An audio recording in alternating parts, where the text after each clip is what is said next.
Engineering control के बाद बहुत सारा ऐसी चीज जो होती है वो ऑटोमेटिकली साथ में ही चलती है और आगे जाके वो बहुत बड़ा इश्यू क्रिएट कर सकती है। तो उसके अंदर बड़ा फैक्टर आप उभर के क्या आता है कि एडमिनिस्ट्रेशन का रोल, काम करने का तरीका,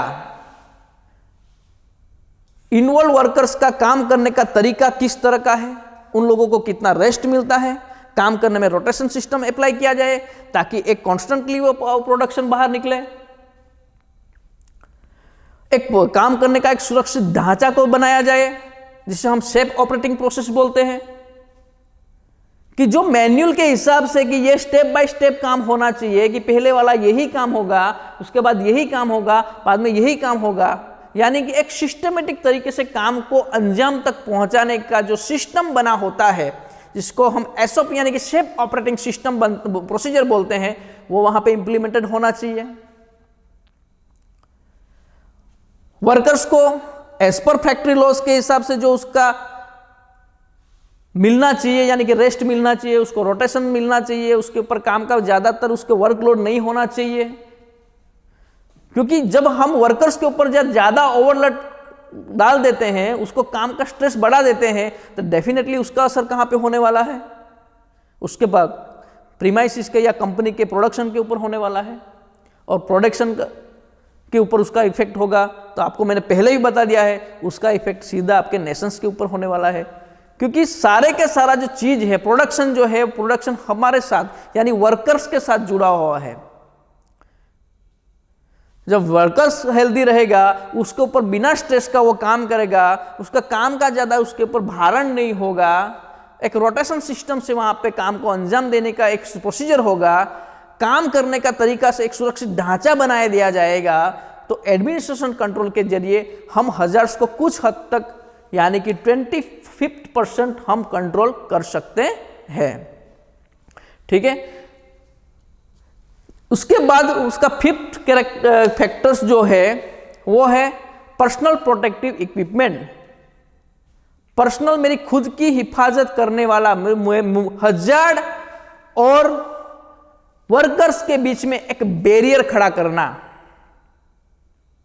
एक गार्डिंग, यानी कि हजार्ड को मेरे सामने आने नहीं देने के लिए जो बैरियर खड़ा किया जाता है उसे हम क्या कहें, personal protective equipment. That is the barrier between hazard and worker. PPEs के कितने बहुत सारे प्रकार होते हैं। पीपीस के फिजिकल बॉडी को प्रोटेक्शन करता है बहुत सारे ऐसे पीपीस होते हैं जो रेस्पिरेशन के साथ जुड़े होते हैं।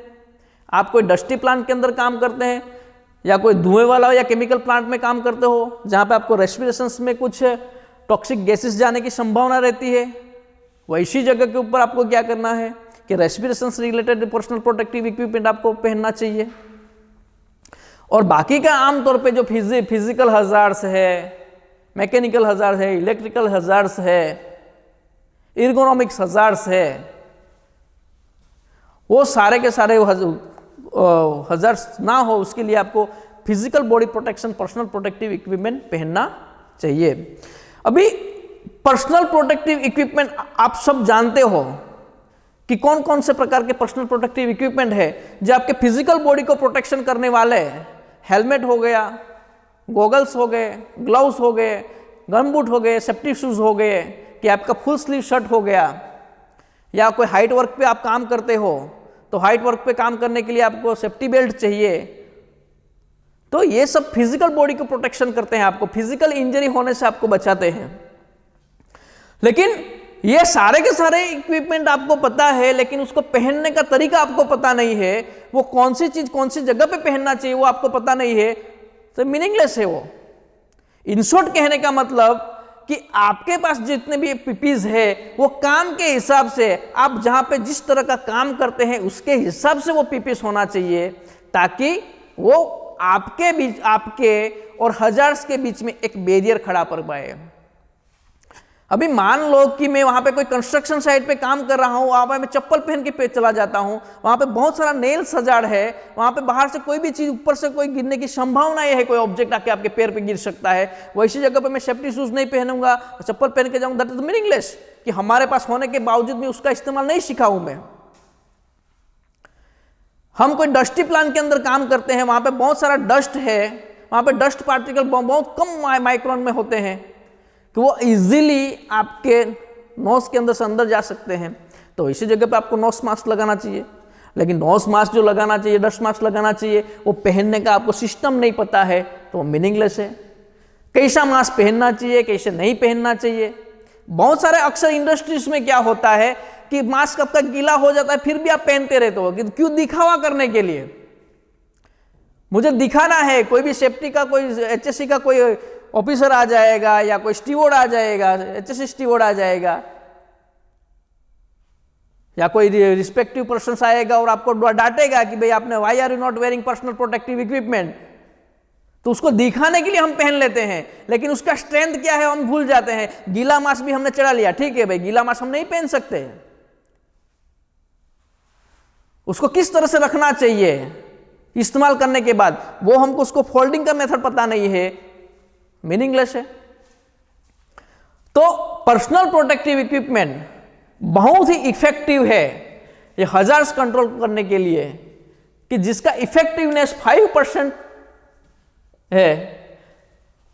तो किस टाइप का पर्सनल प्रोटेक्टिव इक्विपमेंट कौन से काम में, कहां पे काम लगेगा, किस तरह से उसको पहना जाता है, पहनने के बाद उसका क्या किस तरह से रखा जाता है, पहनने से पहले उसके अंदर क्या क्या चेकिंग करना चाहिए, कौन कौन से ऐसे चेक पॉइंट है उसको चेक करना चाहिए, उसके सारे के सारे क्या होनी चाहिए, अवेयरनेस होनी चाहिए। ये पर्सनल प्रोटेक्टिव इक्विपमेंट की अवेयरनेस ना होने की वजह से भी बहुत सारे इंसिडेंट्स होते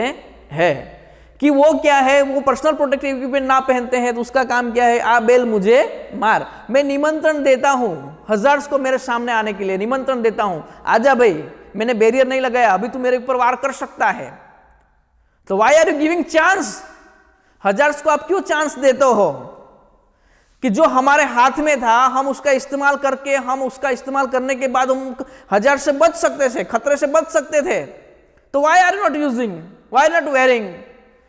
तो जो बैरियर है हमारा हजार्ड यानी खतरे और हमारे बीच में जो बैरियर है उसका इस्तेमाल सही ढंग से होना चाहिए। तो hazards control method by hereditary law, elimination, substitution, isolation और engineering controls, administration controls and personal protective equipment. तो उसके पहले के लेक्चर्स में हमने ऑक्यूपेशनल हजार्ड देखे थे, उसको किस तरह से कंट्रोल किया जाता है वो आज हमने देखा है। उसके बाद आने वाले लेक्चर्स के अंदर हम वर्क परमिट के ऊपर भी डिस्कस करेंगे।